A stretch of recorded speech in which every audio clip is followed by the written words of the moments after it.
my beautiful friends, and welcome back to my channel. In today's video, I am showing you 5 meals that I eat every single week. These 5 meals are the meals that I like to eat during the winter time. All right, let's get into the video.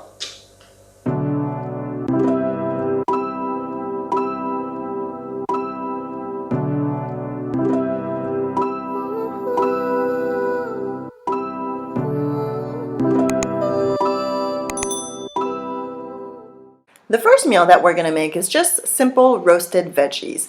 And if I'm honest, I do this more than once a week. I just love roasted veggies and potatoes. I think it goes so well together, and it's also super easy to make.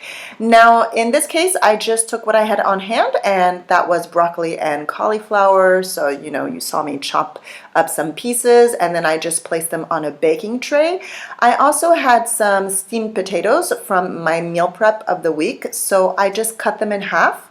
And once that was done, I placed them as well on the baking tray to go directly in the oven with the broccoli and the cauliflower. On this day, I felt like mashing up the potatoes just to change up a little bit, and I have here some French herbe de Provence, which I just sprinkled on top of the potatoes. And I also bought this garlic powder in bulk when I was at the local market last time. It's much cheaper, and it's actually much better than the one that I got previously. And then for the broccoli and the cauliflower, I have this other spice mixture from the souk, the local market, and I just sprinkled that up. It's kind of like barbecue spices, if you will. All right, so here are my roasted veggies and potatoes coming straight out of the oven. I just popped them in there at 200 degrees Celsius for about 20 minutes.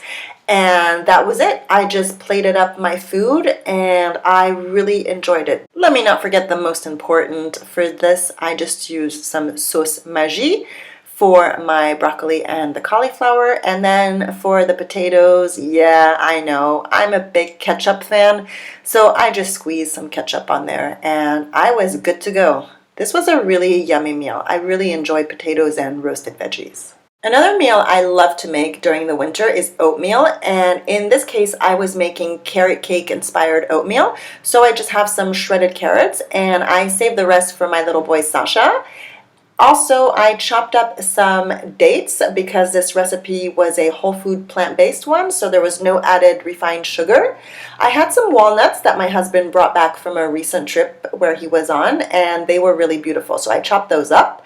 And then I took my oats and just put them, in the pot with some water, but I also added a little bit of plant milk, and I think this makes it a little bit creamier.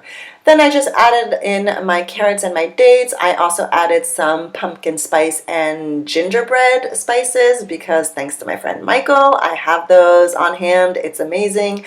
I also added in some ground flaxseed for my hormones, and then I just threw everything in a bowl. And I love oatmeal in the wintertime. It's just so comforting.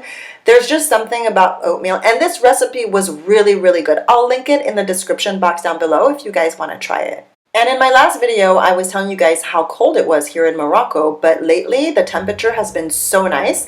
And on this day, I just enjoyed my food just out in the garden near the pool. It was really, really nice. Another simple meal I love to make is just an open sandwich, and here I have some of this homemade bread that my friend Monica helps me make, and I just pop it in my panini machine, which by the way was the best investment I ever made during lockdown in March. And then I just sliced up some tomatoes and some avocado, as well as some red onion that I had on hand. And I really like to make these sandwiches. They're super easy. So I just spread the avocado on the homemade bread, and I started out with a knife and ended up using a fork because it was just so much easier. I then topped it with this seasoning that also came in the package from my friend Michael. This everything but the bagel seasoning, that is so good. I then added on some roquette. I'm sorry guys, I don't know what the word for this is in English, and I did not Google look it up. Then I added my tomatoes, my onion, another sprinkle of the everything but bagel seasoning, and I also added some Tabasco on this sandwich because I was feeling super adventurous that day. I finished it off with a little squeeze of lemon, and that was it. This is a really fresh sandwich, and I actually had two of them because one wasn't enough. Moving on to my curry with rice. This is something I eat every single week. Not this particular curry, but any type of legume and vegetable curry that I just make. And on this day, I was just reheating it up. Now, you might be wondering, why is she not using the microwave? That's a good question. Well, the start button just stopped functioning, so I had no microwave during the entire week while we were getting it fixed. So I just had to use my pan, and then I popped in the rice. And trying to heat up two different things in one pan is not a very good idea, but there was no way I was going to wash two pans. So there you go. I had my rice in a bowl, and I topped it up with my chickpea curry, added a dash of fresh lemon juice, and called it a meal. And this was really yummy as well. I love curries. If there's one meal that I love to make every week, it's my cheesy pasta. And I just use the vegan cheese sauce that I made in one of my previous videos. I will link it down below. And so I just made some pasta, and while they were cooking, I chopped up some spring onion because I really like the taste of spring onion when the pasta is just about to be served. So there's my pasta done. I then reheated the sauce in the same pan and added in my pasta. And if you can tell, there's a jumper there. Of course, you did not have to see me put it back into the pot, which is exactly what I did. So I put everything in the pan and left it to cook a little bit more, I would say about 2 minutes. And then I just plated it on this big plate. And I was gonna save some for my son, but then I decided, nope, I'm gonna have it all.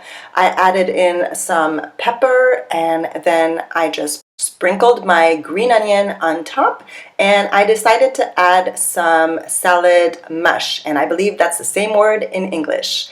I then sprinkled some nutritional yeast, which also came in my package, and there you can see my beautiful cheesy pasta. I really love this dish so much. And I wanted to give you guys a little bonus. So every week I make my own homemade desserts so that my kids can just grab them instead of eating, other types of biscuits. Although you can clearly see here in my fridge, my son has his white covered chocolate Oreos there. That's for Elon. He just can't live without them.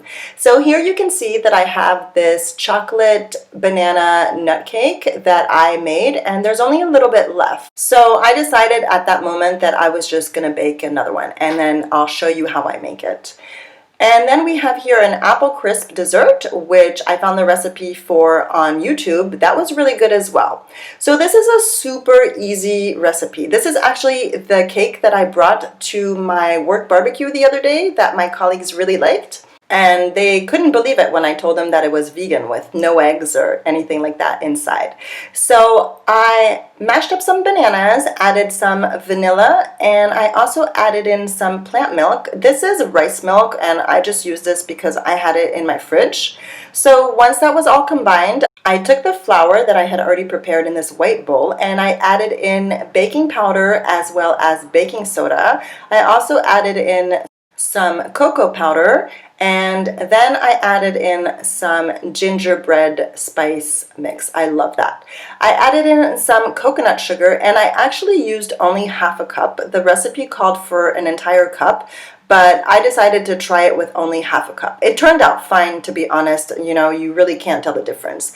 I then decided to add a little bit more plant milk because the cake was just too dry and I couldn't stir it. So this was perfect. I combined everything together, and then I chopped up some raw almonds that my husband also brought back from his trip in the desert, and these have an incredible flavor. So I decided to add them to the cake as well.